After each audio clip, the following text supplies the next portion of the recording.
আমাদের বাংলাদেশে বউ শাশুড়ির সম্পর্কটা এখন দা কুমড়া অথবা সাপ কেন, এখানে একটা মূলনীতি আমরা মাথায় রাখতে পারি। এই মেয়েটা শাশুড়ির কাছে কারো না কারো, প্রত্যেকটা শাশুড়ি তার বৌমাকে মানে ছেলের বউকে যদি মনে করতে পারতো যে সে তো আমার মেয়ে, আমার মেয়ের মতো, মানে নিজ মেয়ের মতো মনে করলে তার কোনো ভুল ওই শাশুড়ির চোখে ধরা পড়তো না।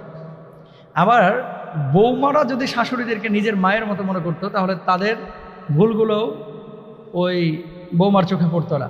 সমস্যাটা হচ্ছে আমরা একে অপরে মানতে পারি না। নিজের মেয়ে যখন তরকারিতে লবণ কম দেয় কোনো সমস্যা নাই, কিন্তু বেটার বউ যদি লবণ কম দিচ্ছে, তোর মাকে তোরে রান্না শিখায় নাই, এরকম ঠ্যাস মেরে মেরে কথা বলে, স্টপ, এগুলো বন্ধ করতে হবে। প্রত্যেকটি শাশুড়ির উচিত বৌমাটাকে, ছেলের বউকে নিজের মেয়ের মতো মনে করা, এবং প্রত্যেকটা বৌমার উচিত শাশুড়িটাকে নিজের মায়ের মতো, শ্বশুরকে নিজের বাপের মতো ভাবা। এরপরেও যদি সমস্যা হয় তাহলে শাশুড়ির সাথে কথাবার্তা কম বলবেন। খেদমতের বিষয়টা আসে তো, খেদমত যতটুকু পারবেন করবেন ইনশাআল্লাহ তাআলা। শাশুড়িদেরকেও